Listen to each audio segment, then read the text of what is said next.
Hello friends, I am Sharad Vaze, practicing chartered accountant for more than 38 years.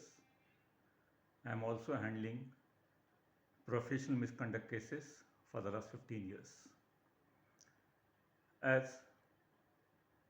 repeated earlier in earlier lectures, I do not intend to stand for any election, nor this platform will be used for canvassing any candidature. Now, so far we have seen the procedure from the complaint being filed, then prima facie opinion of director discipline, then conclusion by the board of discipline or a disciplinary committee as the case may be, awarding of punishment by board of discipline or disciplinary committee under section 21A3 and 21B3 respectively, and if not satisfied with the decision of the disciplinary committee or board of discipline, then appeal procedure provided with the appellate authority. So this is regarding the procedure as to the determination of professional misconduct of a professional chartered accountant, cost accountant, or a company secretary as the case may be. Now we have seen also who are the complainants and why. First of all, there are complaints made against the professionals.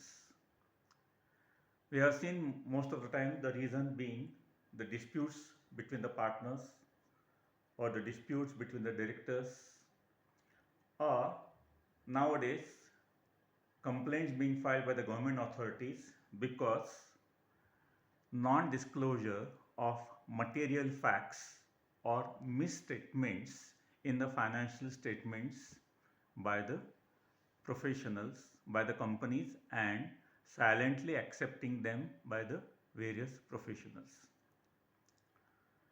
Now, is it being done deliberately by the professionals? I do not think so, because he has come to this stage of profession after struggling very hard, after having put in n number of years to qualify, and certainly I do not feel that one should lose his membership, which is beneficial for his client and not for himself. So generally it arises out of many factors where his professional negligence come to a test. Now, what are the reasons for such?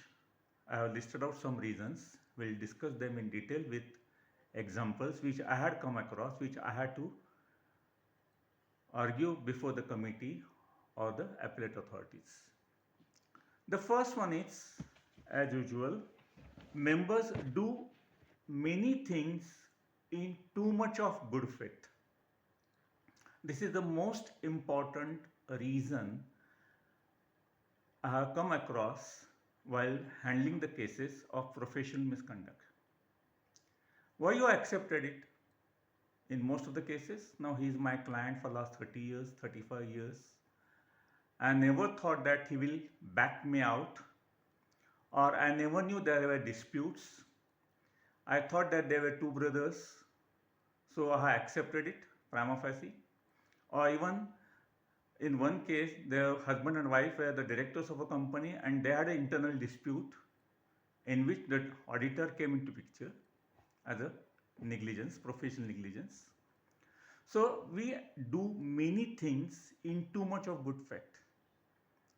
And an illustration or the case which I had occasion to handle, one company was granted a loan, term loan of some 90 crores by one bank, nationalized bank. And as all of us are aware that the chartered accountant is required to issue utilization certificate or the contribution brought in by the promoters of the company.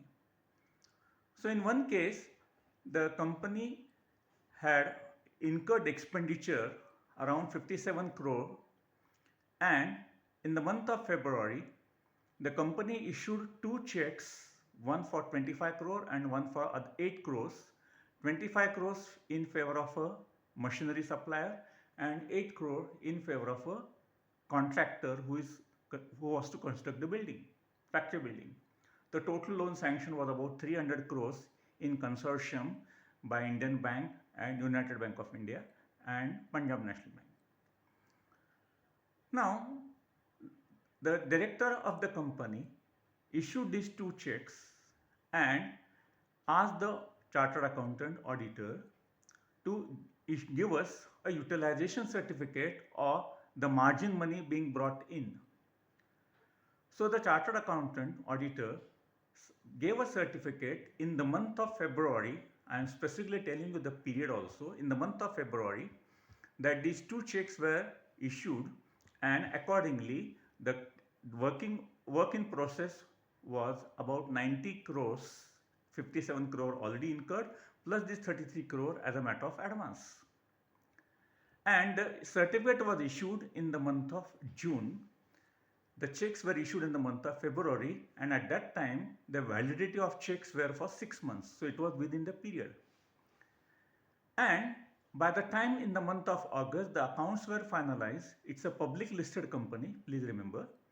By the time the accounts were finalized in the month of August, these two checks were cancelled and the WIP as of 31st March came to 57 crore, the original figure.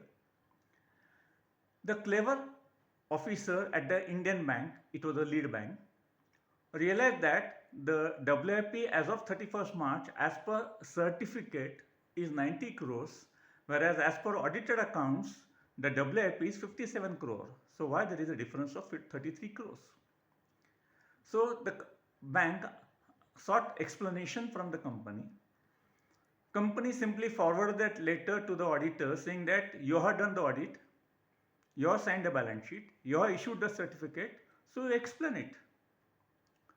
At that time, the chartered accountant realized that, the auditor realized that the checks were issued, in a sense, issued by the company, but never reached in the hands of the machinery supplier or the contractor. The checks were with the company itself. And after obtaining the certificate from the auditor, chartered accountant, in the month of July, the company cancelled those checks and the accounting entry was accordingly passed, and 57 crore was the real or genuine WIP, whereas the certificate carried a figure of 90 crores. So when he approached me, naturally the Indian Bank filed a complaint with the institute against this chartered accountant. When I was to argue the case, naturally the first simple question I asked, have you seen that the check was cleared? The answer was no. Have you prepared a bank reconciliation where that this 33 crores checks were under reconciliation? Answer was no. Have you confirmed independently from the machinery supplier and the contractor whether you have received the checks? No. Because he said that he is my client for last 25 years. So he simply asked me the certification and I issued him a certificate. Now here he did everything in good faith. That means he never bothered to verify, at least prima facie ascertain whether the checks had really reached in the hands of the payee. If it has reached, then why they have not deposited. When the checks were issued, whether on that date where there was a sufficient bank balance so as to clear the two checks, that means he had not bothered to go through the prima facie documentation part or the verification part at all, and he simply did everything in too much of good faith. In most of the cases, we come across this, that he was my old client, he is my client for many years, he is a good paying client. I raised the bill and within 24 hours I get back the check. So I believed in him and the professional comes into soup. Another example, again I had come across, where return of allotment was to be signed by the director, e-filing, and a counter signature of a professional is required. As you are aware, a counter signature can be a chartered accountant, cost accountant, or a company secretary in practice. So in one such case, Form 2 was countersigned by a professional in which he has attached, as required by the form itself, the resolution passed by the board, and that resolution certified by chairman of the meeting, as well as the list of share applicants to whom shares are allotted, share certificate number, distinctive number, their names, addresses, PAN number. That means all the details were there. And on the basis of these details, he put his digital signature, the form was uploaded. Almost after 2 years, one of the allottees, so-called allottees, I am using it, made a complaint with NCLT saying that he had given the amount to the company by way of a loan and never towards the share application money. So share allotment is bogus, sham, void. This is just to deny my money from the company.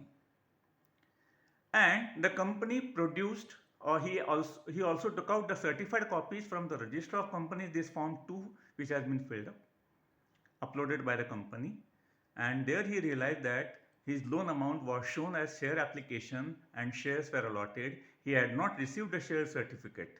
He had never given the amount by way of a share application money. It was purely for a loan for a temporary period. He also filed a complaint against the company in NCLT, and simultaneously he also filed a complaint with the institute that the professional chartered accountant has not taken care whether the money has been really received, number one, whether the share application money is there, number two, whether the shares were really allotted and the share certificates have been dispatched to the concerned shareholder. Now, institute come to the conclusion that professional chartered accountant is guilty of negligence. He has not verified, and one of the most important aspect in that was that complainant has said that I have paid only 43 lakhs till the date, so-called date of allotment, whereas I have been allotted shares worth 50 lakh rupees. So he was to say that I have agreed to give a loan of 50 lakhs. Of that I have paid 43 lakhs, 7 lakhs I have not been paid, yet in order that I should not be required to pay the loan amount, the company allotted shares of which 50 lakh. That means even when the company has not received 7 lakhs rupees, still the allotment has taken place. At the time of committee proceedings, the concerned chartered asked, what are the documents you relied upon? He relied upon only on the board resolution. He has not verified the bank statement whether the money has really been received. He has not seen the share application money, share application form, and he has simply attached his digital signature, and later on he told me jokingly that I have just received 500 rupees for attaching my signature, and till now I have spent more than 25-30,000 rupees on these disciplinary proceedings, because he did everything in good faith. Since the allotment is for 50 lakhs, he presumed that 50 lakhs must have been received, which in fact were not received at all. So to my experience, in 90% of the cases, whenever there are disputes between the directors or partners, etc., the most important reason is you believe on your client too much without realizing the fact that there might be some disputes that might be going on among the partners or among the directors. So a person who is dealing with you, you believe in him. The persons who are not coming to you, and they may be taking you for granted, or they may be filing a complaint against you. So actions taken by a professional too much in good faith, this is one of the most important reason for professional negligence and thereby professional misconduct. The second reason is lack of documentation. Audit working papers or whatever working papers, we do not keep it properly. In fact, being a chartered accountant for more than 38 years or so, during my articles period, there were no computers, etc. So we have a habit, even I am having a habit even today to write down everything, whatever I think so. Whereas the young generation, they are making use of laptops or computers. That means they keep everything in the soft form rather than in physical form. Their objective may be a good one, so as to reduce the paperwork, etc. But many times physical copies are more important. Documentation can easily be proved. It may so happen that a particular data, the folder might get corrupt, or a particular hard disk on which you have stored this information, even external hard disk might get corrupt, and in the process the entire data backup you have taken down, whatever documents, soft copies you have taken down, might not be available at a time when it is really required. And if the dispute is by the company director or a partnership firm by a partner, then you may not get the necessary backup from your client also. If the complaint is filed by the income tax authorities or a register of companies, at least you can get the information from your client. But if the complainant himself is your client, then you will not get that information, nor the information is in your possession, and in the process it becomes very difficult to defend before the committee or board of discipline. Now, next thing is, one of the reason is work should not only be done, but it should be seen that it is done. Many times it so happens that we do many things. We take a decision or we follow particular method in arriving at a particular decision, but that is everything in our mind. It should be written down that why I have come to this particular conclusion. Now, for example, the tax provision. Now, the tax provision we work out on a certain basis. If the company has got separate tax consultants, then instead of getting that information over the phone from the tax advisors of the company, it will be preferable, or it is better to have a written confirmation from the tax advisor that how much provision needs to be made in the accounts. So that one paper is sufficient to justify that you have relied on other expert professional, and which is acceptable defense before the committee proceedings. But if he informs you over the phone that 9 crores tax provision is sufficient, now you have misheard it for 9 as a 19 crore or vice versa, and there may be excess provision. Normally there should not be any problem, but if there is a short provision, then certainly it is a problem. So why not have it in black and white from the tax advisors of the company that what should be the provision? These are the tentative final accounts of the company. You work out the tax liability and give us your written confirmation as to the amount required for tax provision to be made. Now that letter will be sufficient defense if any person goes against the company for inadequate tax provision or for whatever reason, because you have acted on a other professional. So these are the some of the reasons. I think 2-3 reasons I have discussed. There are about 7-8 more reasons. So we'll show those 3-4 reasons in each lecture or in each session. I would request to write to me on sharadvaze@gmail.com for any suggestions, for any comments, so as to enhance the usability of this lecture series. Thank you very much.